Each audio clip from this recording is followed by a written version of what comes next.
نعطي الكلمة للدكتور مايكل كريمر مدير مختبر الابتكار التنموي ومدير مركز اقتصاديات التنمية بجامعة شيكاغو، فليتفضل مشكورا.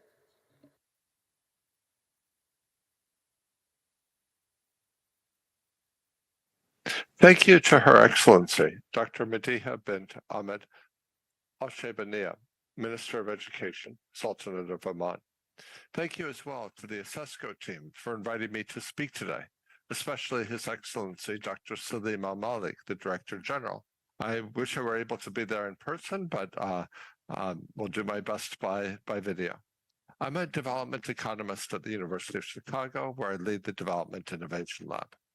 I'd like to discuss how the experimental approach in development economics, for which Abhijit Banerjee, Esther Duflo, and I were awarded the Nobel Prize in 2019, can be applied to education. We've seen tremendous advances in medicine, largely because randomized controlled trials make it possible to isolate the impact of new vaccines or drugs from confounding factors. RCTs offer similar potential to achieve advances in education by understanding the causal impact of particular programs or policies. They can help inform government policies to increase school participation, learning levels, or other goals of ministries. One way to test things is by taking advantage of what's often a natural phase-in process, beginning with pilot and working through national rollout. Because they deliver credible, easily understood impacts of impact, they can be useful in reaching out to finance ministries and attracting international support. I'll discuss a few examples I've been involved in. Many of these are actually recommended in a report by the Global Evidence Advisory Panel, or GEAP, which is a group of education experts who look at all of the randomized trials in an area and other evidence and classify education policies by the degree of evidence and the impact and cost effectiveness. So one example comes from school-based deworming. So as background, 1 in 5 people globally are infected with intestinal helminths or worms like hookworm, roundworm, schistosomiasis, also known as bilharzia. The medication to get rid of the worms is very safe, it's effective, it's very inexpensive, a few cents per person. So the World Health Organization actually recommends that all school children in endemic areas receive deworming medicine regularly. And they recommend that be done through schools. We worked with a small NGO that worked with the government of Kenya to phase treatment into 75 schools. Because they were a very small NGO with limited funds, they started out with 25 schools, then later phased into another 25, and finally into the final set of 25 schools. Partway through, when the phase-in had completed to some schools but not others, we were able to compare the early phase-in schools, which had already been treated, to the late phase-in schools, which hadn't yet received treatment. And we found that treatment reduced school absences by around a quarter. In the medium term, this increased the proportion of girls who finished primary school and entered secondary school.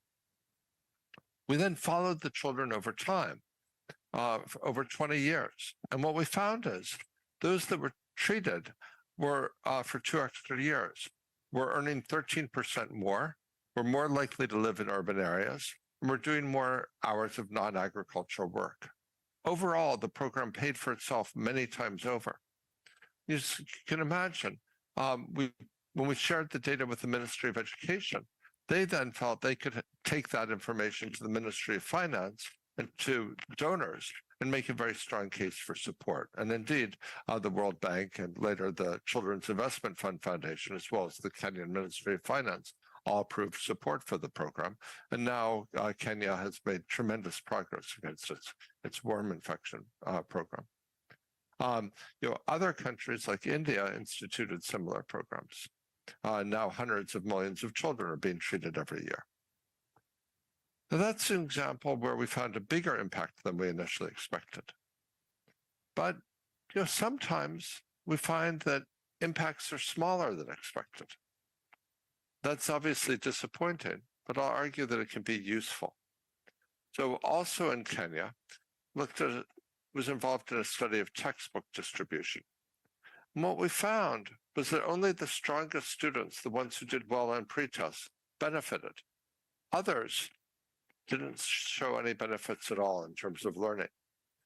And that we came to the hypothesis that once students fell behind the official curriculum, it was very hard for them to follow what was going on and catch up. That study and the hypothesis that came out of it contributed to the design of a new approach, targeting instruction to the level of the child. Perhaps, for example, providing some basic instruction to help them catch up to the level of curriculum. That was found in multiple randomized trials and in multiple places to lead to huge learning gains, and it's been widely adopted. In Africa, it's being promoted by an organization called Taral Africa.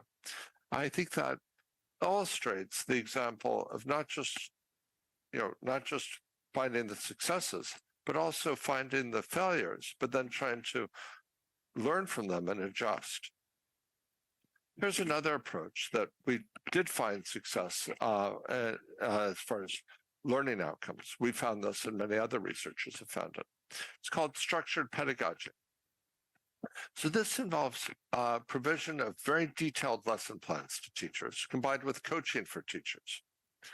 And one approach that takes that particularly far involves very detailed lesson plans for teachers, lots of monitoring and feedback for teachers, but doing that in a very structured way with particular guidelines for how that's done, and actually using technology to deliver the lesson plans by tablet and to administer the monitoring and feedback that way.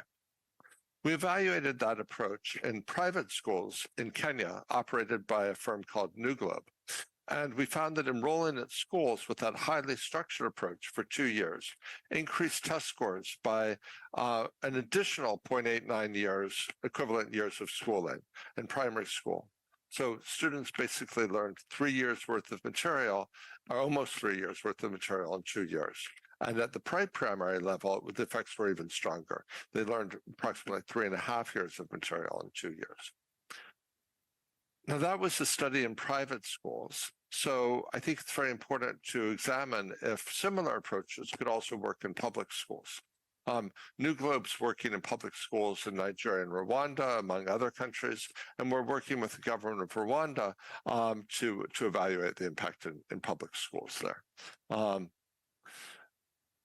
We'd be interested in examining this in other countries, so if others are interested, we'd love to know. I've talked about a few examples, but I should note that there are many researchers in this field, and that we ourselves are working with a host of different areas, from trying different pedagogical interventions, working with governments in India to look at ed tech and seeing if technology can make a difference to learning, working with the government in Dominican Republic on STEM education, in Colombia on providing information to students to help them choose tertiary education, in Mexico even on the effect of citizenship education.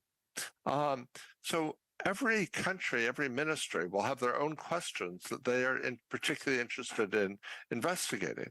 And, our approach is really to talk to the ministry and to or whoever the partner is, trying to understand what questions they're interested in, what are the issues facing the country, what are the alternatives they're already thinking about trying, what are the questions they have about international experience and evidence, and then work with the ministry and country, ideally in a long-term relationship, to iteratively try different approaches and try to find out what works and can potentially be scaled up, work with them to communicate with funders that might be able to assist them. But then also, if things don't work, either work on tweaking and adjusting the approach, just as tech firms are doing A/B tests in an effort at continuous improvement, or if the ministry decides to try alternative approaches. As I say, we do this. Other researchers are interested in this. If any of you in education ministries are interested in this approach, happy to discuss and see whether there might be potential to collaborate or to link you with other researchers who might be more appropriate depending on your country and the issue you're interested in. Thanks very much.